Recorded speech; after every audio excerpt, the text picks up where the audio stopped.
Yeah.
Well,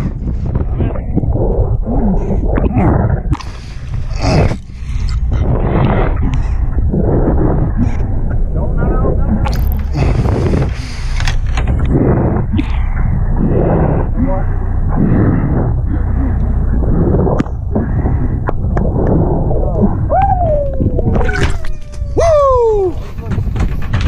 Yeah, baby! Woo!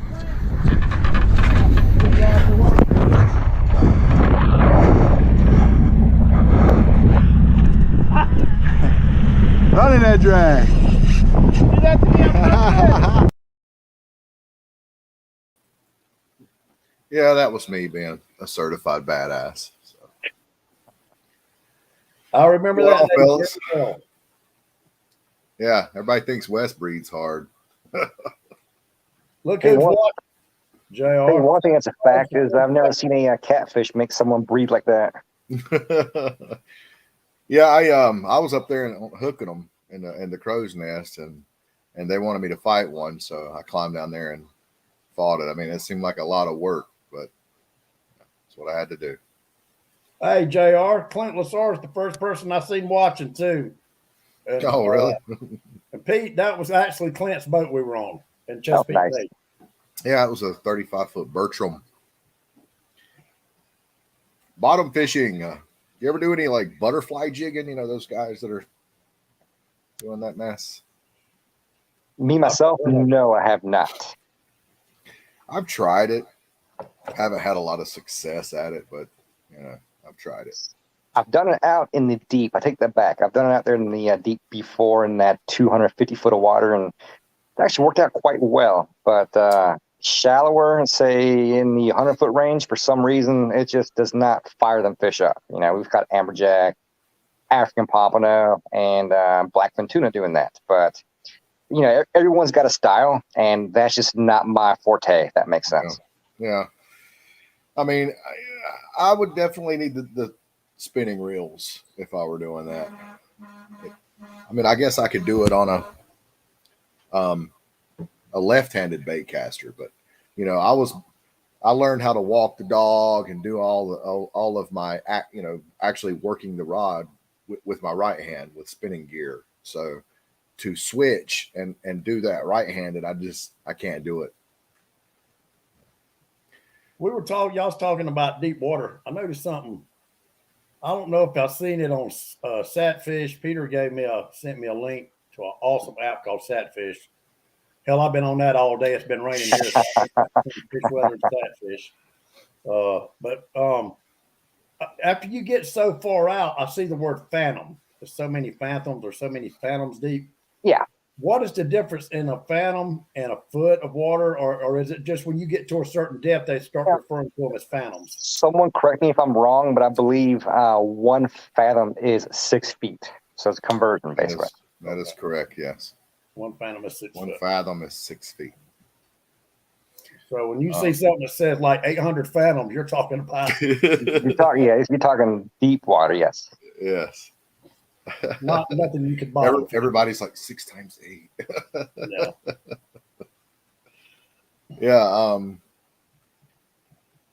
Yeah.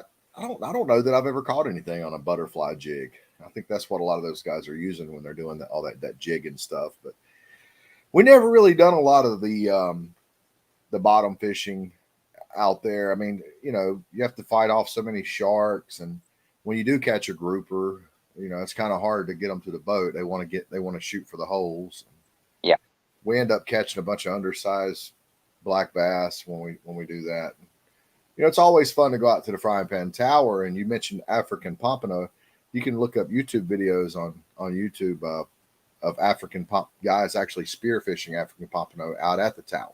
Yes, and the spear fishermen have really killed the fishery out there in the African out in the tower area, because it used to be a great area to go out there and actually catch them on hook and line. But yeah, I noticed that.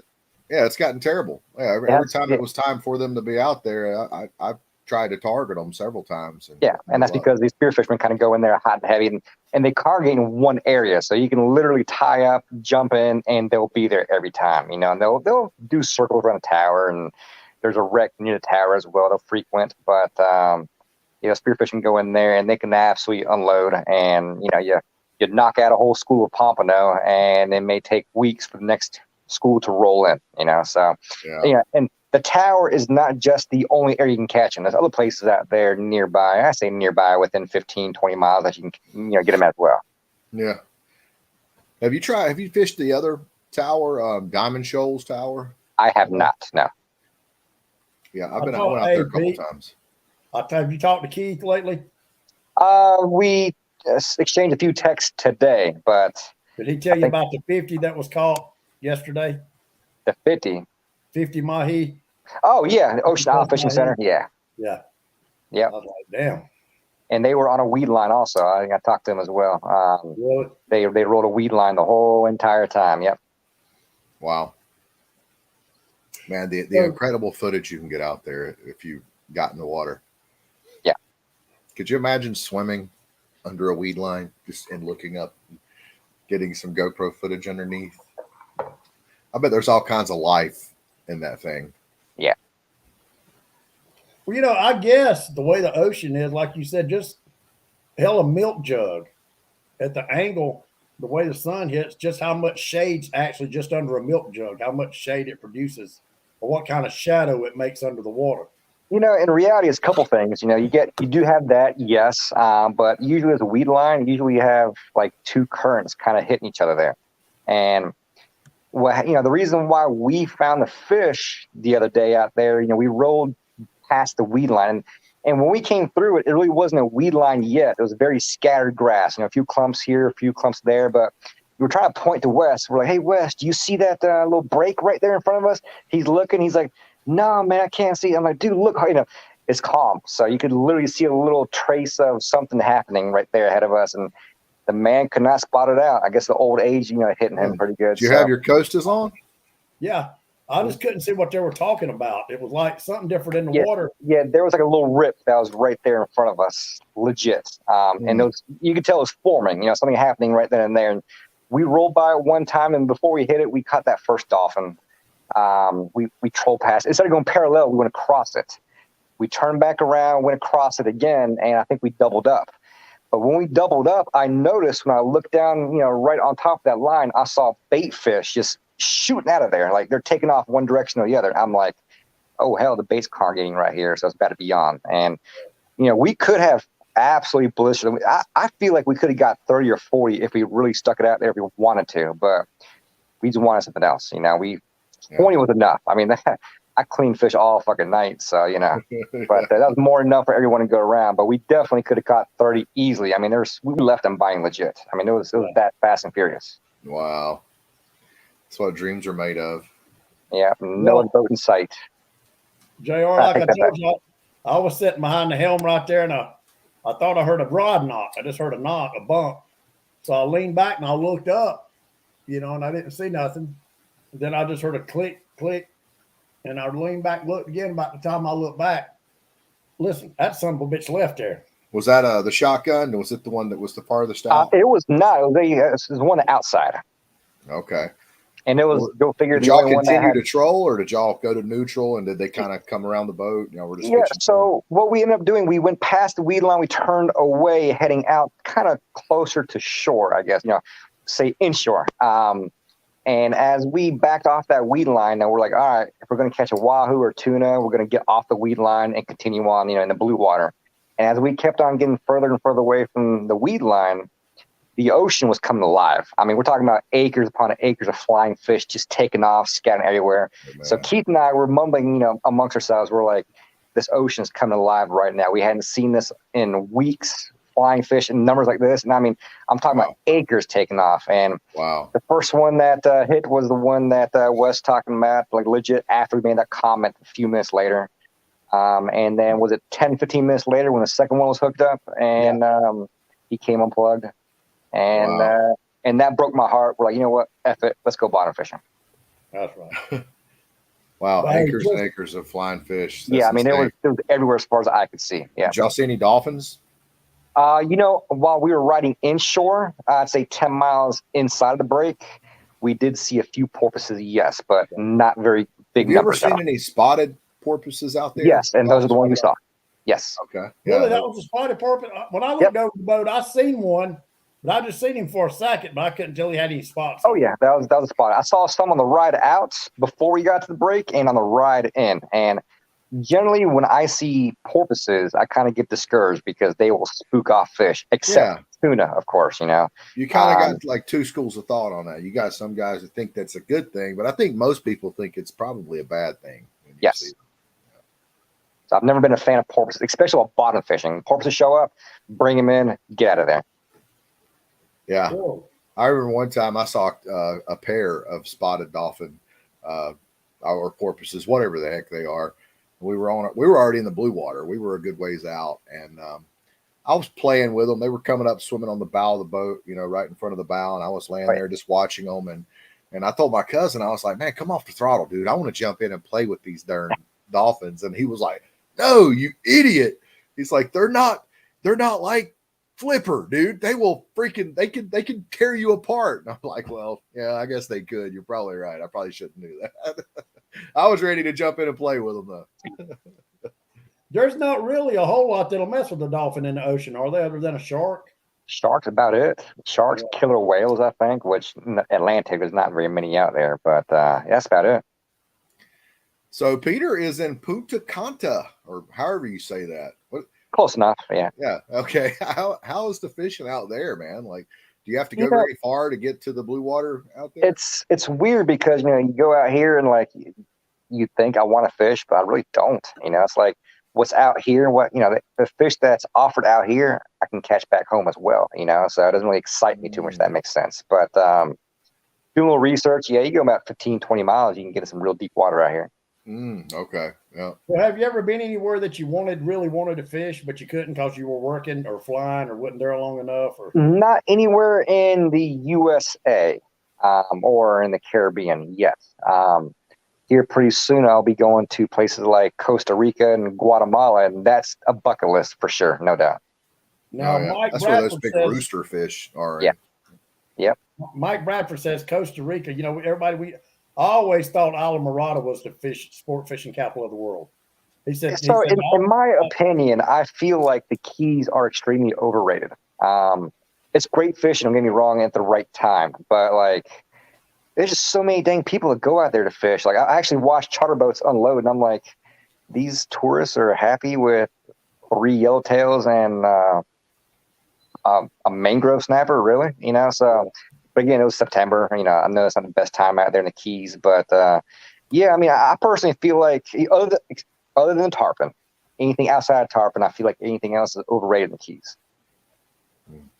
Well, Mike Bradford said Costa Rica is probably one of the greatest fishing places in the world. He said it's, and did Mike say he'd been there yet, JR? Panama's good. Hawaii is good. Costa Rica is definitely good. North Carolina's good. Hatteras, Oregon Inlet, it's really good. I'll be going out of there June for. You're late, bro. You need to be going out of there. You should have been going out of there like last week. Well, I'll be going out June the 6th with John Mathena and Clint Gray. So that's like next week, right? So I think you'll be a hair late on the bull dolphin. No, we're going out for tuna and what else did he say? Tuna, and there was 2 other things. I don't forgot what he said now, but tuna, dolphin, wahoo, white marlin. White marlin. There you go. White marlin. Yeah, so I never I never targeted the marlin or any of the billfish because I was a meat fisherman. I didn't want any of the the extreme sport fishing aspect of the offshore world. I wanted what was good table fare. Yeah. But now I would love to go after a marlin because now I'm most definitely more of a sport guy. People talk about table fare. I mean, I love to eat fish, but like when we went fishing, I wanted something that smoke a reel. Hell, I could buy some fish. Yeah, you can buy fish at the fish market. Yeah, exactly. Fish at Long John Silver's. Yeah. Yeah, it's just like catching bait. People always talk about, why don't you learn how to throw a net? When I go to Tennessee, I want to go fish. I'm not going to try to spend a day or a half a day or 3 or 4 hours or not catch no bait at all. I'd rather buy some bait and go fishing. So are you done with Tennessee, Wes, or are you going back? No, I mean, I'll be going back, but I just, like I said, you last week spoiled him. Huh? He said last week spoiled him. Well, I mean, yeah, but there's just so much to do in the ocean, and then when I look at the aspect of how far I drive to Tennessee versus how far I can drive down there and be in salt water, Charleston's actually closer to me. I'm not going up gorges. I'm not going up and down hills. I'm not going in mountains. And you've got so much different, say I'm going down there and I want to target kingfish. I don't get no kingfish. You got so much bycatch down there. You can catch just about anything. Yeah. Everything eats in the ocean. Everything's hungry, so it's almost like a no-brainer. So, yeah. But I'm not done with Tennessee. I want to take a break from it for a year or two and just, if I can learn half as much about salt as I did about striper fishing, I'll be okay. You going to incorporate some spinning reels in your arsenal when you go, Wes? Yeah, I've got those 8,000s and 6,000 smaller bait runners. And there again, I don't want nothing. If that won't catch it, I don't even want to hook it up anyway because I'll be tired as hell and can't breathe. Oh no, those reels are a little light. They're a little bit light in the ass for that. They wasn't light in the ass for them 30-pound cobia you were catching, was they? No, but a cobia is not a mahi though. I wouldn't want to catch a 30-pound mahi on a 6,000 size spinning reel. Why not? I mean, a cup, 1 or 2 would be fine, but because they'll wear you out. Well, that's the whole purpose of fishing, ain't it? Well, no, I mean, it just depends. The limit on mahi are 10 each. So, one of my biggest mahi I ever caught in NC waters, 34, 36 pounds, I think. I caught on a 6,500. His ass showed up behind the boat by himself, and that was every bit of 35, 40 minutes on that dang 20-pound line. Talking about on this last trip? Oh, no. Like I'm going to say years ago. Okay. I caught one on a light reel, and it took legit every bit of 35, 40 minutes. I know the ambassador y'all had on the last trip was one of the ambassadors with the round knobs. Yep, one of the old school ones. And that was old, baby. And it definitely had felt drag. Oh, yeah, absolutely. Dieter Melhorn. Dieter the Peter Eater. So when are you going out, Wes? Huh? When are you going out? Tomorrow. When's the next trip? Tomorrow? Tomorrow. Where are you leaving out of? Port Royal. Out of Beaufort. Point Royale. Royale. You gotta roll it. Royale. Royale. Point Royale. Okay. Yeah, listen. That and I was looking at Peter. The night before we went out last week, they were looking at this app, and I was like, the way the arrows, and you had like the current looked like it was coming from 3 different directions and meeting in one place. Yeah. Is that what we were wanting to fish, Peter? Is that what you were looking for? So, I might have even taken a screenshot of it here. I got to look back, but what I was looking at is the current. So the water temperature out there, it was pretty steady everywhere. So water temperature was not really interesting me too much. What I saw was a little spinoff, current-wise. It was actually going in opposite directions. So normally the stream runs north to south, give or take, northeast to southwest. But there was a spin-off kind of sort of heading to the northwest with no current. There's current and then no current. So the app said, a lot of times the app could be wrong a little bit. And that was what I was looking at the most. And so it was moving to the northwest, but it didn't seem like it was moving fast from all the updates I was getting. So we went to our spot, which was the how do we call it, the Scarp. And instead of going up the beach, we went down the beach towards the Georgetown Hole. And I mean, that's maybe about 2 miles to the northwest of the Scarp. We're still in 160, 180 foot of water. And that's where we found this developing rip that looked like to us, and then the grass started piling up. And by noon, it became a weed line right there in front of us with the fish piled in there. A couple boats did find it, but by that time we absolutely had our fun and we're done. So that's what we found on there with the little spin off from, I guess we'll call it an eddy that kind of spun off the stream right there, but it wasn't big. And again, I think it was more dumb luck than anything else because that was the only thing different that I saw on that chart. Now, when I go out tomorrow, what's the main thing, because the biggest thing I think I'm going to catch tomorrow other than a shark will be kingfish. So when I'm trolling for these kingfish, what do I need to look for? First of all, how far out are you going? How far out are you going? I didn't hear you, Peter. How many miles out are you going? I don't know. It's probably where you go out of where I'm going out of tomorrow. As soon as you get out of the inlet, about a mile or two, you've got 18 to 22 foot deep of water. And then it just drops down to about 50 foot, 48 to 52 foot, give or take. So I was just going to maybe try to pull that edge. I guess I've always thought, you pull structure or drop off. Kings in general, they're not really, they're kind of structure oriented, but they're also very bait oriented. So there's really not much of like a rip or anything else that kind of holds kingfish like you would mahi or wahoo or anything else. The two things I look for when I'm kingfishing, especially on the beach in the fall, one thing is water clarity.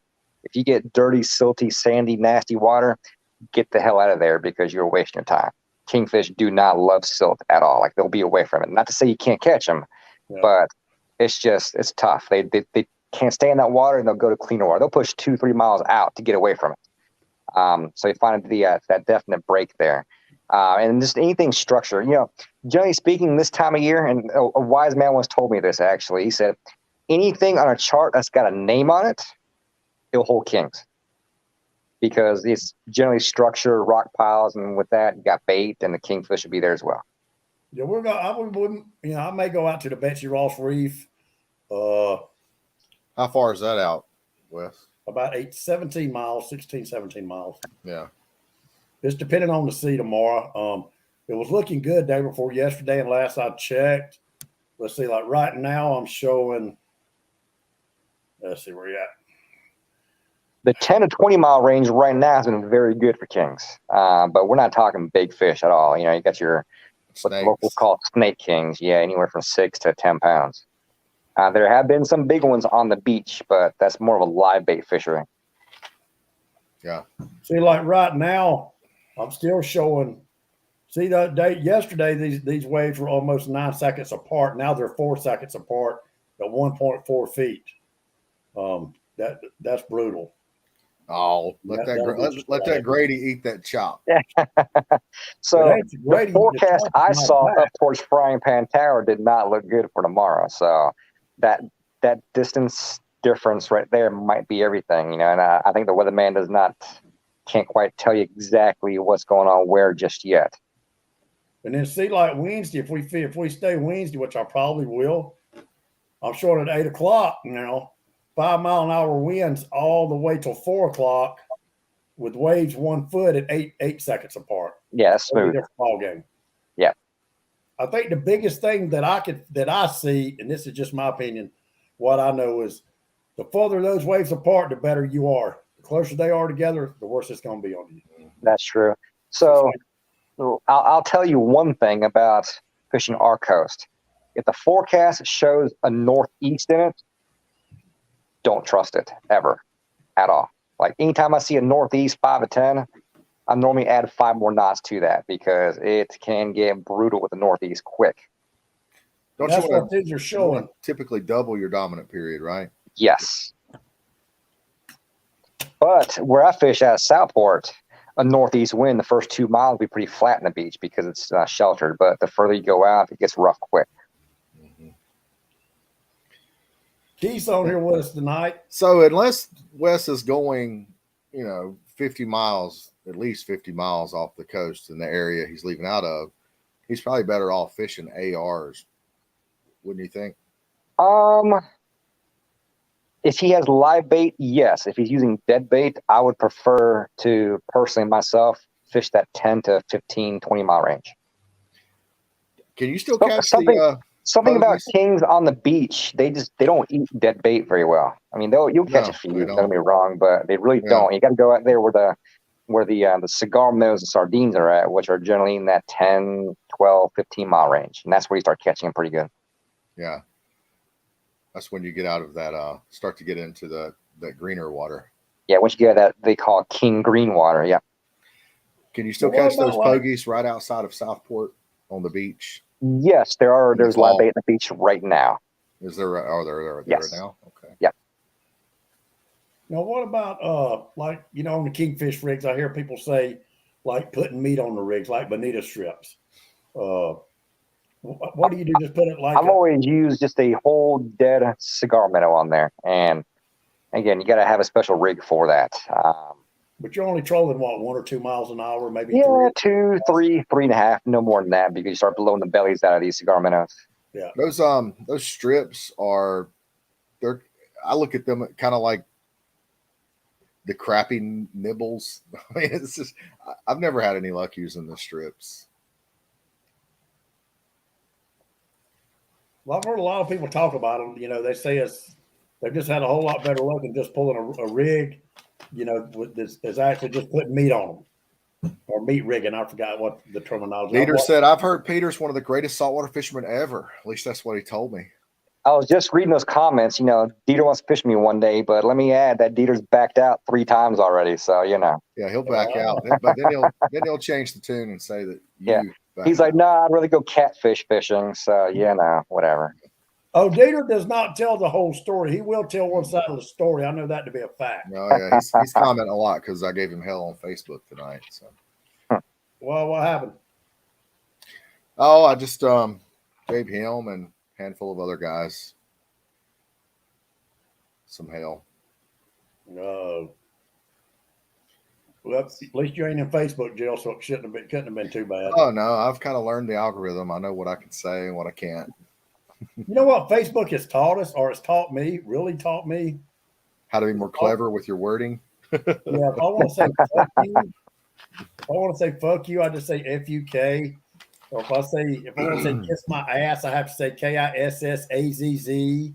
Or put dots, spell words out so you really know what you're talking about, but put a dot or turn a letter upside down. So Facebook is actually teaching America how to spell and be incompetent. Yeah. While you're trying to be an asshole. Have you ever thought about fishing the Norfolk Canyon, Peter? Man, that is ways out there. It's 80 miles straight out of Rudy Inlet. Ain't no way I can make it out. Maybe one day when I start towing my boat places, perhaps, but baby steps. I definitely love to go to Oregon Inlet one day, or Hatteras, and do that. There's a jet ski guy. I think his name's Jet Ski Dave, and he offshore fishes from a jet ski. He's got like this rack, this rod rack on his. He's got a big cooler. He's got it rigged up for offshore trolling, and he's went out to the Norfolk Canyon. But he went out with a friend of his that had a boat that had fuel, so he could refuel on his way out there. But I've always thought that was very intriguing to go out there because I've never fished a canyon. I mean, I've been offshore. I've fished the shelf, but I would love to one day go straight out there and actually get on over one of those canyons whenever like the big yellowfin are out there or something like that. So one thing that my friends and I are trying to kind of plan this summer is we are trying to introduce ourselves to sword fishing. We know how, we know where. The only problem is you got to beef up your gear on that, and that's what we don't have, or we're kind of piecing together right now. But you're going to need a bare minimum of some 30 wides, right? We're going to need at least 2,500 yards, or sorry, at least 2,000 feet of braid. 2,500 feet of braid. Yeah, you definitely want to incorporate a top shot when you're doing that.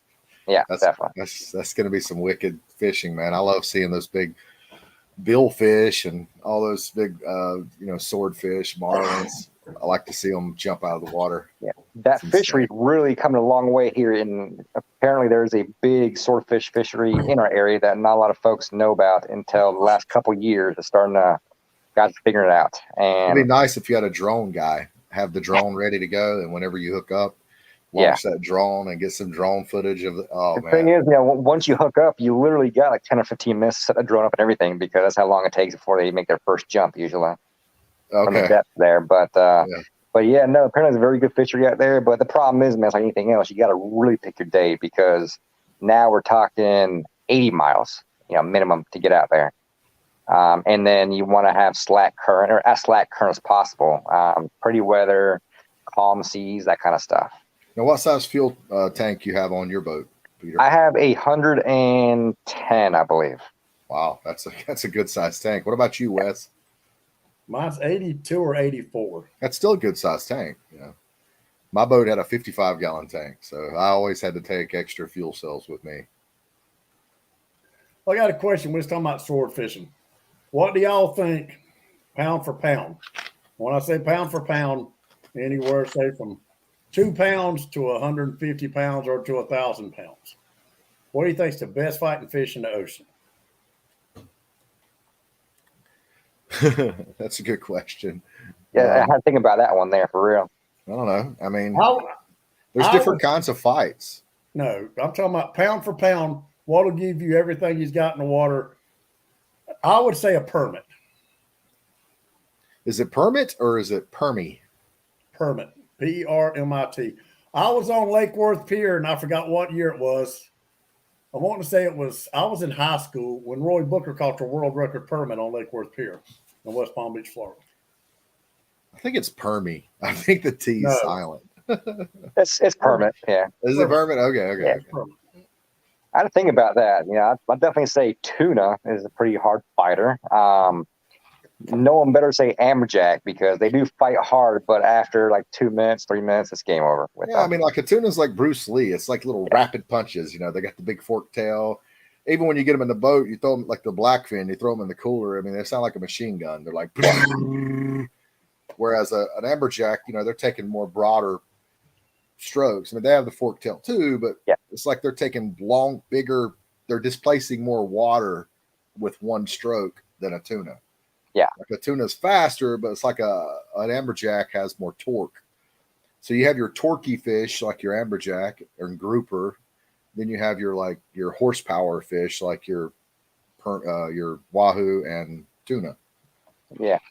I'm going to say pound for pound, we're looking at either your tuna or your marlin for sure. It's hard to say. Or swordfish as well. Yeah. But you're talking pound for pound, though. Yeah, so exactly. We can't forget about the Floyd Mayweathers of the fishing world. That's right. Okay, now what's the fastest fish in the ocean? Wahoo, no doubt. No. Well, I think that us sport fishermen tend to say wahoo. I think technically it's something else, but it is. Wahoo's up I there. think they say sailfish pretty fast as well. Sailfish, yeah. Technically, it's something else by about 5 miles, 6 miles down. It's a sailfish. Sailfish, yeah. I always thought wahoo was the fastest fish in the ocean. Well, I mean, it's the fastest edible fish. I mean, I guess sailfish are edible. I guess all fish are edible, but wahoo is like the best tasting fish in the ocean. A lot of people think so. Man, when that reel went off, when I didn't really run to get or touch a reel or nothing that whole trip. Pete was back and listen. Pete worked his ass off on that boat. From the time we stopped to fish, it was game on till the time we stopped and went back in. He never stopped. But you can bet your ass I'd have drowned in the motherfucker that got around that reel right there when that went off. Everybody on the boat hollered wahoo. And when I went to get the rod out of the holder, what do you call the plastic sleeve, Pete? That's in the kind of protects your rod while it's in the holder. The liner, the white liner. The liner, yeah. Yeah, the liner's all this. The liner and everything come out. So what's kind of funny with all that, we're actually in the front of the boat there. Me and Caden were counting the mahi, and we had the music bumping in the back, and I'm in the dang fish hole counting them out, and all of a sudden I hear Kapow! You know, the clip popping. Next thing you know, the drag starts zinging and all screaming, hollering, and Wes got the rod and everything. I'm like, oh shit, there he is. But somebody, we won't say no names. I think somebody had a mono leader rigged up on that. Yeah, one. you know, but it's like this. You don't have a mono leader, you might not get that bite, you know. But in your defense, I thought we were still, that was for dolphin anyway, though. Or was that, was we That targeting? was actually for tuna. I had that set up for tuna. Yep. Okay. And then, so once that one got cut off, I put a wire one, same color, same distance on that same one. And that's the one that got hit the second time with wire as well, like 10 minutes later. So y'all were 0 for 2 on the Wahoo? Yeah. Yeah, the story of my life. Well, Yeah. I'll tell you, that was an amazing trip. Poor Richie. Richie got sick. And and he was fine going out. But as soon as we stopped, he got up to go to the front of the boat, I think to get something to drink or whatever it was. And he just sat down. And you remember I come back there and told you, Peter, I said, I think he's sick. Yeah. But he just sat down and didn't say nothing. I was like, oh, here we go. Yeah. When are you going to get back on? Man. When are you going to get back on the hybrids, Peter?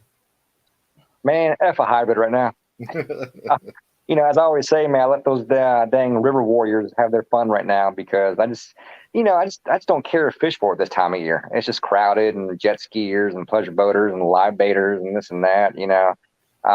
It's just, you know, everyone's got a time of year they prefer to fish, and I prefer to fish and guide in the wintertime. You know, and you got guys that prefer to fish in the spring and summer months, and they hate the wintertime, you know. So the wintertime is my bread and butter when it comes to hybrid catching out there. Yeah. Wes, you ever go ahead. I was going to say, somebody, Facebook user says an orca is the best fighting fish I have ever hooked. So I know who that is by that comment. Who? You know who? SP. Oh, Scott. No, is he? He shows up as Facebook user. He did last week. Really? What's up, Scott? Yeah, I didn't know that you were showing up as a Facebook user. That's why I haven't been. You were wondering why I haven't been replying to your comments. That's why. But what was you gonna say, Jar? I was gonna say, do you ever go out to like anywhere on the Savannah Chain, like Clark Hill or Hartwell, and target the deeper, smaller fish in the summertime? Hell no. No. I know an old man. He loves to go out to Clark Hill in the summertime and pull lead core. He'll fish lead core 200 yards behind the boat and catch the smaller hybrids and smaller stripers. But yeah, that's one of them fish. You know, when you catch them, you pull them up, throw them in the cooler. There's no way that you're taking them from 58 and 60, 62 degree water up to 90 degree plus water in the summer. They're dead. They lost their fight before they ever even get to the boat. You know, that's the reason why I don't like fishing for them the time of year because, you know, especially striper, for example, you know, you get them up and they're virtually dead and they're lean and skinny and they just really don't have the fight like they do in the wintertime. You know, in the wintertime and the spring, they're bulky and fat and strong, you know. Well, that grouper, Pete, that you caught, the first one? Yeah. Tell people what it is. They wasn't there, but we pulled that fish out of what, 100 foot? 120? Yeah, about 95, 100 foot. And then his bladder come out of his mouth? Correct, yeah. Now, what was that you did to So I popped the bladder and, you know, kind of deflated him and let him, basically that kind of sort of neutralizes the pressure in the fish and lets him swim back down. Now, what did they say? Was it, I think me and JR was talking about it. Did there used to be a law that you had to have some kind of tool? Yeah, you got to have I forgot what it's actually called. And there is one on the boat, but it's basically does the same exact thing. But the thing is, you know, a lot of times this actually comes out the fish's mouth versus stays in their body. And so that tool is kind of useless. Well, I mean, you can do the same thing that we did as far as piercing it, you know, with the tool. But that's meant for fish. The bladder is still inside their body cavity. Aren't you supposed to do that to like grouper certain times of the year? Like, isn't it like literally the law that you have to? Basically, like any time, yes. Hey, JR, I just figured out something. You know why Facebook users are coming up? That's what he just said. He said, I'm on my page. Yeah. Okay. Makes sense. Here's a question for Peter. Hey, it's bad when you know your friends just by their comments they make. Yeah. Do you think Scott really hooked an orca? Isn't an orca a killer Killer whale. Orcas don't eat meat, do they? Yeah, they do. Yeah, killer I whales. thought They eat whales were seals. plankton eaters. Well, I mean, certain whales are, but that's a killer whale. It's actually an orca. They are they're carnivorous. They eat seals and stuff. Other I fish. can't imagine Scott hooking something big as his house. Jason Jason's question here, real quick. He did say so. In the wintertime, I say spring, late fall, they do catch striper in the Cape Fear River, almost on the Wilmington waterfront out there, the backwaters. Every so often you hear one being caught out in the ocean, but basically it's the river and on up north.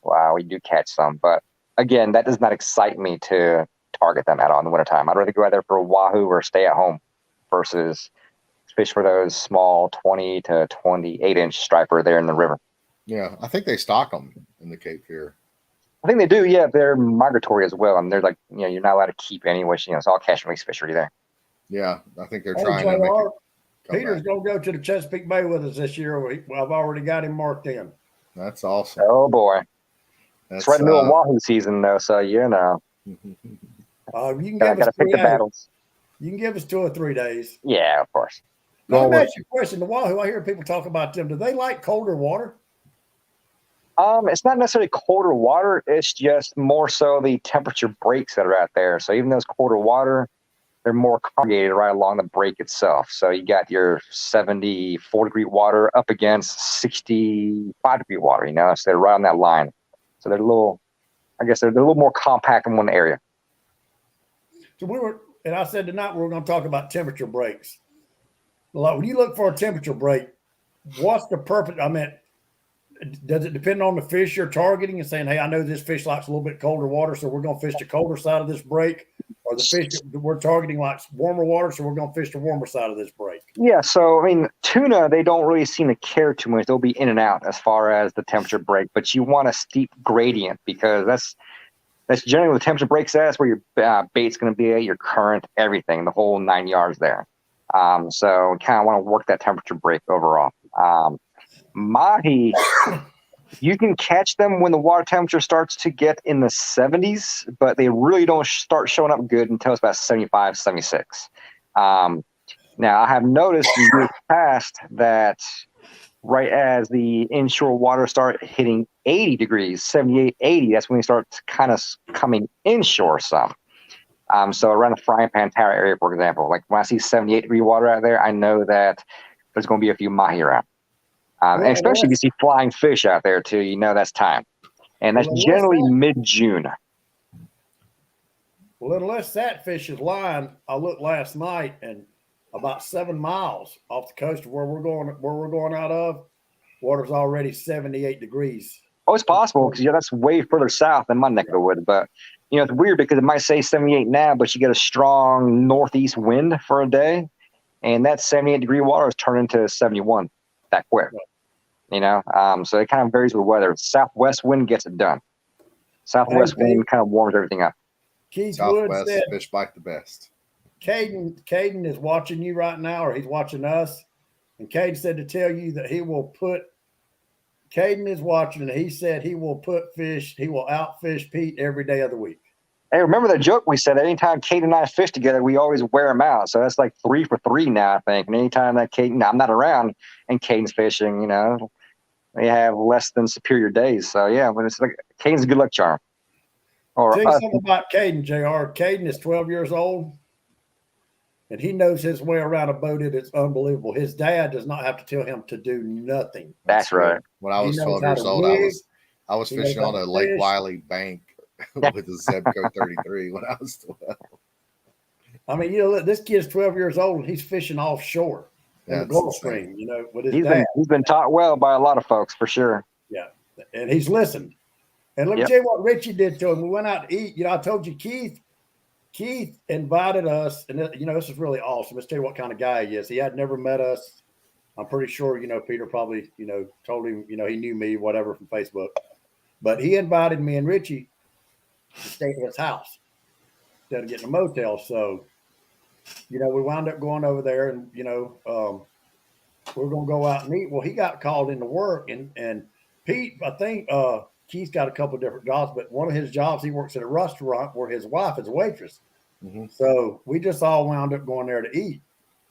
And, you know, we're talking about people talking about how good a fisherman Caden was and what all he liked to do. And Caden really likes crab legs. You know, I think at that restaurant, they're like 35 or 40 bucks, whatever it was. And he wanted crab legs. His mom said, no, you're not going to get them tonight because you've been eating them every time you come up here, get something different. And Richie stepped in and said, how good a fisherman are you really? And Caden kind of looked at him. He said, I'll put you on fish.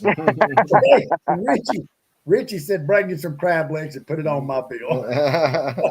So he kind of bribed him with crab legs. So I thought that was funny. But we lost Pete. Yeah, he's a good kid. You know, he's yes sir, no sir. You know, he's got manners. But boy, listen, that kid knows his way around a boat. And he's 12 years old, and he never complained. He never said, "I'm ready to go in. I'm tired. Let's do something different." He stayed right there with Pete and his daddy, That's and they awesome. didn't have to tell him nothing. So yeah, that's awesome. Most kids are, they're ready to go home. They're crying. Yeah. Well, I'm gonna be honest with you. Listen, it didn't hurt my damn feelings when we headed in. I was tired. Hey, Yeah. I wanted to head in sooner because I knew what was in front of us as far as clean damn fish. Holy smokes. Well, But you know what? for you, Like I said, there's days you go out there, you might clean 6 fish, and there's days you might go out there and you might clean dang 40, 50 fish. So it's the nature of the beast, you know? Yeah. Scott Perry enjoyed that mahi. I saw him and Heather eating some. Yeah. Daniel Skipper called me when we were pulling back up the Keys when we got off the water and we was talking. He said, I guess poor old Pete's gonna clean all them fish. And I said, how do you know I ain't gonna help him? He said, because I know your old ass. He got to clean them fish to 3 o'clock in the morning. So I got to change subjects here real quick. So something that has not been mentioned to anyone yet. Wes, tell them about the hook that you got in your damn finger. Oh, I was gonna leave that alone. Anyway, hey, and I did apologize to Keith. I really didn't mean to say what I said, but I don't remember what you said. I know you're in pain. we were bottom fishing, and I went to grab a line, and when I did, the weight fell off the side of the boat, a 10-ounce weight, and the swing of it pulled a circle hook in that finger right there. Let's see, here it is, right there, right, and it went all the way up in my finger past the barb. Oof. And I just, oh God, man, listen, I thought I was going to, it almost made me puke. It hurt so bad. Oh my God. And I started hollering for somebody to get something to cut it. Well, Keith come over there and I said, I got a hook in my finger. I got a hook. And he had some scissors and Keith went to cut it. And where it was double lined, he went to cut the double line instead of the single line. I was just thinking he should have cut the single. It really didn't matter as long as he cut it. And I said, God damn it, don't cut it there. Cut it there at the single line. You didn't take it the wrong way. I apologize for letting you know this. I was in pain. Yeah. Well, Peter, it was about like you lost your cigarettes or something. No, it was worse than losing cigarettes. I looked at Peter. I said, can you get this out of my finger? And he said, yeah, I can get it out. You know, it's like normal. He's a fucking surgeon or something. Yeah. And I said, no, can you get it out without it hurting real bad? He said, I don't know about that. So anyway, he said, yeah, I'll get it out. So anyway, long story short, it hurt like hell, but Peter actually got that hook out of my finger a whole lot easier than I thought he could. He just, the way it's Scott Perry, that's why I don't like circle hooks. Just the way it was in there, you just had to get it on a certain angle, but Peter did a good job, and he got the hook out of my finger, and I was ready to fish again. So. Yeah, the funny thing is, we pull the hook out, and he's like, all right, here we go. 1, 2, 3. Oh, goddamn, I'm going to go fish now. It was that quick, instantaneous. I mean, legit. Yeah. But that was an amazing trip. You know, it was for me, it was unplanned. Peter just said, you want to come up here and go fishing? You can bring somebody with you if you want to. And we went and just had a fantastic trip with that. And I made a new friend in Keith, well, 2 new friends and his son. So, you know, I've talked to Keith a couple of times since we was on the trip, and that's how you make friends. Like I said, this is, in all seriousness, that trip was probably one of my best mahi days As far as, there's been days where I've caught 30, 35 in a day, but they're all like under 6 pounds, small little slingers. But as far as size, that's probably been my best day of catching mahi of all time off our coast, not including charting out of the bank. We had triples on twice or 3 times. We had a 5 on it once. Yeah, but I noticed there was a lot of today. females. Yeah, that there were. Yeah, we had a 5 on it one time. I think we had all 6 rods covered up at one point, and we only hooked up with 3 fish. The coolest thing I saw actually on that, so the picture we saw of all 3 guys fighting fish in the back of the boat. We actually had 2 on at one time, and I'm cranking the way back in, and I get it, within sight, and I see a dang mahi chasing it the whole entire way. I'm like, holy smokes, there he is. This is a nice fish, Now I'm bringing it in, and he's swiping at it and missing it. And I bring it to the prop wash, and he's just sitting there, just kind of tailing right behind it the whole entire time. So I give it a couple jerks, 1 jerk, 2 jerk, and then finally, after about 3rd or 4th time, he absolutely slams it and takes off with it, and that's where we got 3rd fish there. But that's one of the neatest strikes I think I've personally ever seen. Mahis crashing in all the way, swimming about 6 miles an hour, straight in the boat with the right behind that bait and just swiping at it nonstop. It was almost as if he was using his head to stun it, and that's something I've never seen. Normally they would eat it or jump on it, but he was legit swiping with it with his head, trying to knock it dead. That's what it looked like in my eyes from up there. And then after the 4th or 5th time, he finally ate it, and that's I handed it off to Caden, and that's where all 3 of the fish were on at one time. So how did you and Keith meet? We actually met through some friends actually, and way back when we used to do this military appreciation day down at Oak Island, Southport, in September, I think it was every year. And I think over time, we a big group of friends kind of sort of started hanging out, fishing together. And I think Keith got introduced through that group of friends as well. Keith is an awesome guy. Yeah. So your boat, so when are you planning to go back out? Man, I wish I can go out tomorrow. Man, play it by ear, honestly. Just whenever it's breaking the weather and I'm off. Like June is my favorite month. June and then September, October, my favorite months to fish. And next time I go out, I probably won't go to the stream. It'll probably be more so like a tower trip, bottom fishing. Depends what the fish are doing, If the bite's still hot in the stream, hell, who knows, But now these fish coming inshore, so there's no need to burn that extra gas to get out there now, especially the prices they are right now. Yeah. So what's gas at the marina right there where you keep your boat right now? Do you know? I saw recently it is $6.59, I think. For how much is diesel? Pretty close to the same. Oh, so it's pretty much pretty much aligned. Yeah. It's getting to the point now where it's worthwhile carrying some dang 5-gallon gas jugs to the marina. Really? Yeah. That's crazy. But that's non-ethanol too, right? Yeah, it is. Yes, correct. It is a non-ethanol treated gas. Well, like I said, I'm gonna go try it tomorrow, and we're gonna see what happens. I mean, Get it done. To me, this is just a whole learning process again, just like it was when I started striper fishing. You won't catch them sitting on the couch. As long as I got Peter on speed dial, the bad thing is I hope I can get